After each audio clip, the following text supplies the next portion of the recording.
सौंदळा ग्रामपंचायतने एक आदर्शवत निर्णय घेतला तो म्हणजे गाव जे आहे तर ते जातमुक्त करण्याचा ठराव त्यांनी खरं तर संमत केला आणि हे करण्यासाठी सरपंच शरद अरगडे यांनी जो आहे तर विशेष प्रयत्न केला. त्यांना ही संकल्पना जी सुचलेली आहे किंवा त्यांना ही प्रेरणा जी मिळालेली आहे ती त्यांच्या घरातनं मिळालेली आहे. कारण त्यांच्या घरामध्ये जे आहेत कॉम्रेड बाबा अरगडे हे त्यांचे वडील आहेत आणि त्यांच्याकडनं खरं तर प्रेरणा मिळाली आहे. तर त्यांच्याशी बोलणार आहोत की त्यांना नेमकं या निर्णयासंदर्भामध्ये काय वाटतं. गावामध्ये एक चांगला निर्णय घेतलाय, जातमुक्त गाव झालेलं आहे. कसं वाटतं त्या निर्णयाकडे? कारण खरी प्रेरणा तुमच्यापासूनच त्यांना मिळाली. मूळ ध्येय असं होतं की जात ही जी संकल्पना आहे धंद्यातून आलेली आहे. हं. आपण जर मानवाचा उत्क्रांतीवाद वाचला तर आपल्या लक्षात येईल की या जाती कशा निर्माण झाल्या ते. पण ते आपण घट्ट धरून बसलो. आजही पाण्याला जात नाही, सूर्याला जात नाही, रक्ताला जात नाही. मग असं असताना देखील आपण कशासाठी या जाती पकडल्या आणि याच्यामुळे झालं असलं तर नुकसानच झालं. खरं म्हणजे स्वातंत्र्यानंतर पहिल्यांदा जाती अंताची चळवळ व्हायला पाहिजे होती, पण जाती अंताची चळवळ झाली नाही. आणि त्याच्यानंतर स्वातंत्र्यानंतरची दुसरी पिढी आमची, माझ्या असं लक्षात आलं की जातीनं फार मोठं भयानक नुकसान होतंय. जाती निर्मूलनासाठी काही काम केलं पाहिजे. ते हे मी सतत पोराशी बोलत असं. घरात वातावरण ते आहे, मी हाडाचा कम्युनिस्ट आहे आणि त्याच्यामुळे सतत आणि सातत्यानं चळवळीमध्ये राहत गेलो. मग ते सत्याग्रह असतील, रोजगार हमीचे असतील, जातमुक्तीचे असतील.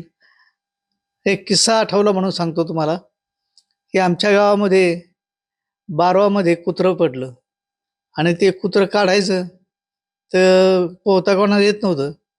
तर नवनाथ बोधक आणि यव्हाना आढागळे असे दोघं जण ते कुत्रं पोहणारे होते. त्यांनी ते कुत्रं काढलं बाहेर. परंतु आम्हाला त्यावेळेला ब्राह्मणांनी सांगितलं की विहीर बाटलीने म्हणले. आम्ही सगळं पाणी उपसून काढलं आणि सगळं पाणी उपसल्याच्या नंतर मग आम्ही ते पाणी इतरांना प्यायला दिलं, ते गोमित्र टाकून मंत्रतंत्र त्यांचे म्हणून. आणि आता कळायला लागलं की ती हास्यास्पद गोष्ट होती. आज आपण जरी समजा म्हणत असलो जातीयता नष्ट झाली, पुरोगामी महाराष्ट्र आहे, परंतु आज जातीयता घट्ट होत चाललेली आहे आणि त्यामुळे जातीचे दंगे होतात, धोपे होतात. माणसाला बोलल्याचा राग येत नाही, पण जातीला बोलल्याचा फार राग येतो. ह्या संकल्पना माणसाने बाजूला ठेवल्या पाहिजेत. नंतर मी काही दिवस माझ्याऐवजी 20-22 वर्ष सातत्याने अंधश्रद्धा निर्मूलनामध्ये काम केलं. निळू फुले, श्रीराम लागू, सदाशिव, त्याच्यानंतर नाना पाटील, असे जंगम स्वामी, ही सगळी माणसं यांच्या सहवास मला मिळाला आणि यांच्या सहवासामध्ये चळवळीत देखील राहिलो. तर त्याच्यामुळे कसं आहे की हे वातावरण जे घरचं ते त्यांच्यावर संस्कार झाले. पुढं मुलांची लग्न करायची तर ते सत्यशोधक पद्धतीने केली. बर. ब्राह्मण नाही, हळद नाही, बाशिंग नाही आणि साधे फुलेने रचलेले जे काही सत्यशोधक मंगलाष्टक आहे त्या मंगलाष्टकामध्ये अमावस्याच्या दिवशी 3 वाजता ती लग्न लावली. काही झालं नाही. आज आज दिसतंय अशा प्रकारचं आहे. म्हणजे मला काही त्याची बाधा झालेली नाही. इतकंच काय तर वडील गेल्याच्या नंतर देहदान केलं आणि ही जी प्रेरणा आहे ती इतरांनी घेण्यासाठी प्रयत्न करावा अशी माझी सतत इच्छा असते. आता वय झाल्यामुळे जरा बाकीच्या गोष्टी मर्यादा आल्या त्याला, परंतु व पुढची पिढी हे सगळ्या गोष्टी चालवते याच्याबद्दलचा स्वाभिमान आहे. गाव सुद्धा तुम्हाला सांगतो त्या काळामध्ये अडाणी लोक होते, पण चांगले होते. सतत मला साथ देत गेले आणि गावाने साथ दिली म्हणून बऱ्याच गोष्टी मला गावासाठी करता आल्या, तशा करता नसता आल्या. आता ज्या वेळेला हा निर्णय घेतलाय गावाने किंवा सरपंच म्हणून आपल्या मुलांना, आता गावकरी ऐकता आहेत. पण तुमच्या वेळेला काळ कसा होता? तुम्ही ज्या वेळेला या चळवळीमध्ये काम करत होतात त्यावेळेला तुम्हाला अडचणी येत असतील नेहमी, गावाचा विरोध होतो. येत होते. मी अगदी लहानपणचा किस्सा सांगतो. आमच्या इथं बोधक गुरुजी म्हणून हरिजन समाजाचे शिक्षक होते. ते भेंड्याला शाळेत होते आणि आम्ही चौथीला गेलो ते आमचे तास घ्यायला लागले. ते तास घेत असताना आम्ही संध्याकाळी तिथे जायचो, सकाळी पुन्हा यायचो आणि तासाला राहायचो, अभ्यास करायचो. एक दिवस असं घडलं की गुरुजी वाड्यावरनं म्हणजे आमच्या घरासमोरून चाललेले होते. रविवारचा दिवस होता, 4ची वेळ होती. मी त्याला म्हणलं या ना गुरुजी चहा घ्यायला. मग गुरुजीला आणलं बोलवून, चहा करायला सांगितलं. आईला चहा घेतला तर गुरुजीला बसायला काय टाकलं तर घोंगडं, का तर ते दुसरं वस्त्र बाटन म्हणून. आणि मग गुरुजींनी चहा घेतला आणि बशीत व्हायला लागले. मी त्यांच्या पुढची पैशी घेतली आणि ती धुवून गाडी त्यांना काही धुवू दिली नाही. मग त्याने ऐकलं नाही तरी ते आईनं हे सगळं पाहिलं, तिला ते आवडलं नाही. हम्म. आणि ज्या वेळेला गुरुजी गेले, 2 रपाटे लावले मला चांगले. पाणी आणायला लावलं, भूमित्र आणायला लावलं, ते बशीत टाकायला लावलं. असा तो काळ. तर त्या काळामध्ये या लोकांच्या समजुती काढणं कठीण जायचं. मग जसं मी आता सांगितलं का रक्ताला, पाण्याला, सूर्याला जात नसते बाबा. ही कोणाला जाते. आता एवढंच कशाला तुम्हाला सांगतो. किल्लारीचा भूकंप झाला आणि सज्जाच्या तुकड्या तिकडं आम्ही पाहणी करण्यासाठी, काही गोष्टी मदत करण्यासाठी असं म्हणून गेलो होतो. एन डी पाटील होते बरोबर, दाभोळकर होते बरोबर, आरडे होते बरोबर. हम्म. आणि तिथं गेल्याच्या नंतर एक देशमुख होते, त्यांचे घरातले सुनबाई मुलगा दोन्ही वारले होते. ते असे बाहेर पटांगणात बसले होते. तर शेवटी डॉक्टरने सांगितलं याने आता खूप मानसिक संतुलन बिघडलेले आहे, रक्त कमी पडले, यांना रक्त द्यावं लागेल. तर ते काय म्हणाले, रक्त द्यायचं असलं तर मला ब्राह्मणाचं द्या, पाटलाचं द्या, देशमुखाचं द्या, मला दुसरं रक्त चालणार नाही. मग आम्ही सांगितलं की रक्ताचा ह्याचा काही जातीचा आणि त्याचा काही संबंध नाही, त्याला काही जातीचं लेबल नाही, कोणत्या जातीचं सांगता येणार, पण तुम्हाला जे लागेल, जो ग्रुप तुमचा असेल त्या ग्रुपला जुळणार रक्त आम्ही टाकणार आहोत. जगायचं असलं तर बाबा तुमचं सगळंच गेलेलं आहे. मग म्हणले खरा काय हरकत नाही. तर अशा प्रकारचे अनुभव जातीच्या दृष्टीनं बरेचसे येतेच गेले. परंतु चांगली माणसं बरोबर सातत्याने असल्या तर बाबाळांच्या बरोबर फार दिवस काम केलं. शेवटचा कार्यक्रम आमचा 4-6 महिन्यापूर्वी आळंदीला झाला होता, त्यांच्या मृत्यूच्या अगोदर. तर बाबांनी इथं तुम्हाला माहित असेल की एक गाव एक पाणवठा ही चळवळ चालवली.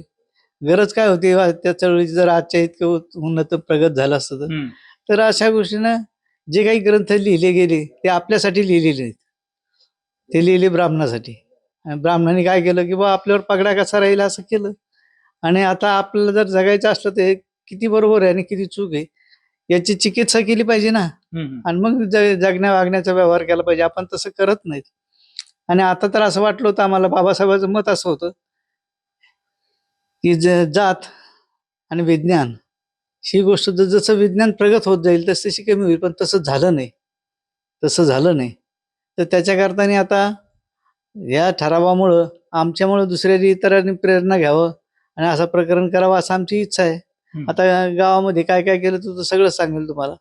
फार चांगलं केलेलं आहे. आणि कधी कधी प्रेशरही येतं. अजून सनातन्यांचं फार बळ वाढलेलं आहे. ते कधी अंगावर येतील त्याचा नेम नाही. मी ईशान्य शिंगणापूरची चळवळ केली होती. अं, स-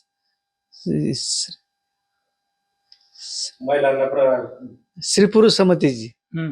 हा, तर त्या स्त्री पुरुष समतेच्या त्या चळवळीमध्ये माझ्या घरावर मोर्चे निघाले, सनातन्यांनी दगड फेकले लागू, आणि आम्ही सगळेजण सद्भावना उपोषणला कलेक्टर कचेरीपुढे बसलो. भयंकर मोठ्या प्रमाणामध्ये अनिल राठोड नावाचे आमदार होते बीजेपीचे, शिवसेनेचे. त्यांनी मोर्चा आणला, अंगावर शाई फेकली. म्हणजे असा तो काळ होता. पण तरी देखील आजच तुम्हाला सांगतो, हे जे सध्याची स्थिती आहे ती पाहून आम्ही समाधानी आहोत.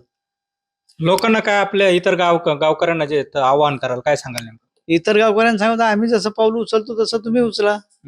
आम्ही जसं करतो तसं करा.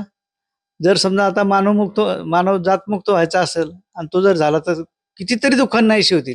आणि जात हरवल्याशिवाय, जात घालवल्याशिवाय प्रगतीच होणार नाही. म्हणण्याच्या ऐवजी दारिद्र्य जाणारच नाही. दारिद्र्य घालवायचं असलं तर पहिले याच्यावर. आता सध्या काय चाललंय, भाकरीचं बोलत नाही, बेकारीचं बोलत नाही, महागाईचं बोलत नाही. चर्चा सगळी कशाची, जातीची, धर्माची, देवाची, याच्यापेक्षा चर्चा पुढे जात नाही. ते करा तुम्ही. देव धर्म करायला आमचा विरोध नाही. आम्ही देवा धर्माला विरोधही करीत नाही. आम्ही तटस्थ आहोत त्यापासून. परंतु हे समजून घेतलं पाहिजे की आपण एकासाठी करतो, का करतो, पुढच्या पिढीसाठी काय करायचं, काय करायचं नाही, याचा विचार झाला पाहिजे. आणि वैज्ञानिक दृष्टिकोन दिल्याशिवाय माणसं पुढे जात नाहीत. तर आता लहानपणापासून वैज्ञानिक दृष्टिकोन दिला पाहिजे. आता शाळेमधून आता तुम्ही पाहिलं काय चाललंय काय नाही ते. म्हणजे सरकार जर असा विरोध दिशेला वागत असेल तर कसं होईल, होणार नाही. तेव्हा सरकारची ही जी धोरणं आहेत याला लोकांनी एकत्र येऊन विरोध केला पाहिजे आणि आपल्या गावाची प्रगती केली पाहिजे. शाळा बंद झाल्या, कुंभमेळ्याला 25,000 कोटी रुपये खर्च करायचे आहेत. त्याचा उपयोग काय? त्याचा उपयोग तुमच्यासाठी होत नाही. तात्यासाहेबांनी किती मोठी चांगली कविता लिहिली त्याच्यावर, कुंभमेळ्यावर. तेव्हा ह्या ज्या गोष्टी आता ह्या किती, आता तुमच्या माहितीसाठी सांगतो, आम्ही मध्ये असताना म्हणजे जे आहे जे याची चळवळ केली, यात्रेतल्या पशुहत्याबंदीची. यात्रेतली पशुहत्याबंदी गाडगेबाबाने 1942 साली केली होती. त्यांनी संबंध महाराष्ट्रावर 150 यात्रांची यादी केली की ज्या यात्रेमध्ये 5,000च्या पुढे 25-30 हजारापर्यंत. उदाहरणार्थ चिवरी उस्मानाबाद जवळचं तिथं बकरं पडायची. इकडं वरखेड्याला बकरं पडतात, इकडं त्या मढीला बकरं पडतात. आणि उन्हाळा दिवस असतो, पाण्याचा तपास नसतो. उपलब्ध पाण्याचा उपयोग करतात आणि त्या पाण्याचा नाश करून सगळं प्रदूषण पसरतं. आपण जेवायला बसलो, 4 शीतं जर ताटाच्या बाहेर पडली तर ती उचलून त्याच्यात टाकतो आणि ते उकिरड्यावर फेकतो. तिथं काय हे पडलेलं जी घाण होऊन येते तशीच राहते. यात्रा होऊन गेली की प्रचंड प्रमाणामध्ये रोगराई पसरते. पाण्याचं प्रदूषण होतं, हवेचं प्रदूषण होतं. हे चांगलं नाही. म्हणून तुम्हाला काय करायचं ते तुमच्या घरादारात करा, परंतु सार्वजनिक ठिकाणी ते करू नका. आणि तसे कायदे पण आहेत की बाबा उघड्यावर पशु मारता येत नाही. तर ती चळवळ महाराष्ट्रामध्ये फार मोठ्या प्रमाणात केली. इथं आमच्याकडे बैरवडी नावाचं गाव आहे. ते आम्ही जी बकरी बंधन यात्रा हे केली. वरखेडचा प्रयत्न चालू आहे. सातत्याने दरवर्षी कलेक्टरला भेटतो, तहसीलदारला भेटतो, मामलेदारला भेटतो, DSPला भेटतो, कायदे सांगतो, तुम्ही मदत करा असं सांगतो. ते चालू आहे. परंतु ही चळवळ असं नाही की बाबा एकाएकी होते असं नाही. ती थोडी ज्याला आपण धीमे गतीनं होते. बैरवडी करायला सुद्धा आम्हाला 4-5 वर्ष लागली. ते एक पाचोंदा म्हणून गाव आहे, तिथं बकरं पडत होती, बंद झाली. मसलं म्हणून गाव होतं, तिथं बकरं पडत होती, ती बंद झाली. अशा पुष्कळशा गोष्टी सांगता येतील की बाबा लोक शेजारी पाहून करतात बी, पण केलं पाहिजे. पण विज्ञानाचं युग आहे असं आपण ज्यावेळेला म्हणतो आणि त्यावेळेला मात्र अंधश्रद्धेच्या बळी पडून वाहत जातो, ही गोष्ट बरोबर नाही.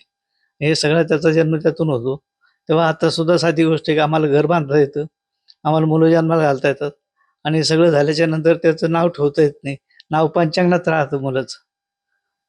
घर बांधायचं ठरलं, घर करायचं ठरलं तर पहिले घर त्याला दान करावं लागतं ब्राह्मणाला आणि नंतर तो आपल्याला देतो. आम्हाला डायरेक्ट घरात जायची परवानगी नाही. इतकंच काय तर ह्या ज्या गोष्टी त्यांनी सांगितल्या की तुम्हाला धन संपादन करण्याचा अधिकार नाही शूद्रांना, तो त्याचा आहे. संपत्ती धारण करण्याचा अधिकार त्यांचा आहे. शिक्षणाचा अधिकार त्यांचा आहे, तुमचा नाही. त्याच्यामुळे आपला समाज मागे राहिला.